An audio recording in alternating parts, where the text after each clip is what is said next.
I've been trying to keep it short because we've got a train to catch. But this first poem is the first poem I ever wrote.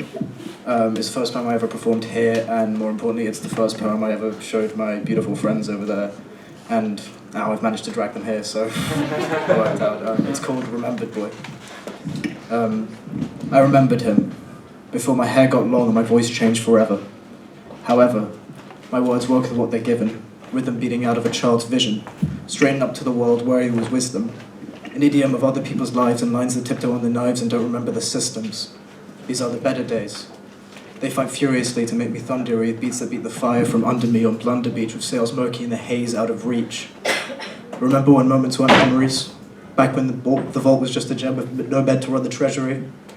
Was there ever resistance? Did that kid ever flame? Was he ever persistent? When did he give his name up for the distance? He's still standing there with his fizz. That kid lives. And I'm breathless. Little recollections that he's funny and reckless. He's tested, but he presses through the method out of his senses. And that boy wakes up and cooks his family breakfast. He's just fine for purpose. But my hair's cut now and it's worthless. And there's no way in the world I'm half as considerate.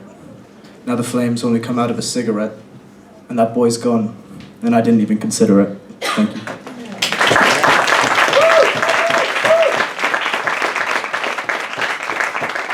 This next poem is less a poem, more just an existential panic attack I have every day about my existence. And it's called I'm Terrified I Don't Exist.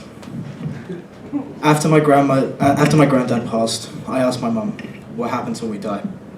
She told me our souls go to heaven. And then, I replied, I couldn't sleep for weeks after that. My father remembers the nightmares. Before all this, I thought the soul slept inside the chest. A pastor had said this once. And when we died, God took it back. But due to a clerical error or just poor planning, he took the chest as well. So I thought heaven had to be littered with limbless torsos being satisfied together. Then I got older. I didn't think about my chest or what my to-do list would look like in paradise. I simply went about my days as they folded and cascaded out. Adolescent origami. The paper edges creased, little scribblings in their margins. Small enough to ignore, but fine enough to know. You do not exist. Later, my mother asked me to stop smoking. It will kill you, you know. And I apologized. But why would that matter if this is not my smoke? If there's no point to a sanction?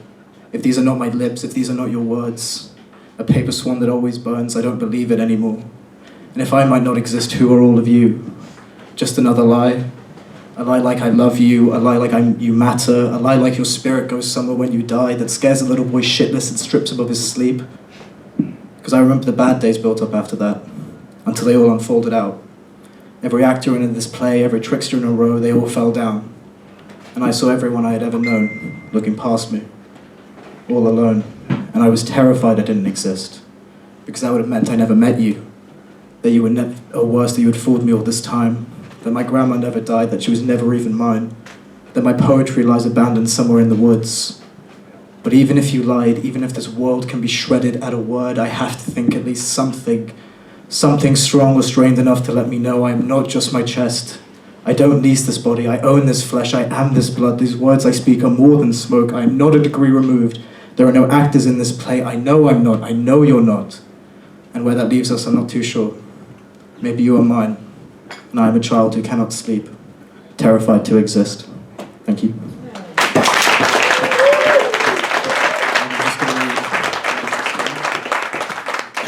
It's a bit less depressing, but still pretty depressing, because that's kind of my brand, I guess. It's called I Dreamt I Was a Gardener.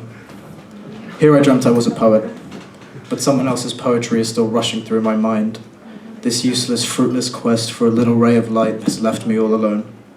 But she still tends her rose, the one that dull minds like me could never even know. Or was it a flower bed? I sleep to tend my garden, but what I've come to find instead is that I am not a poet, I'm not a writer with a song. I'm simply here to tend to her and never do her wrong.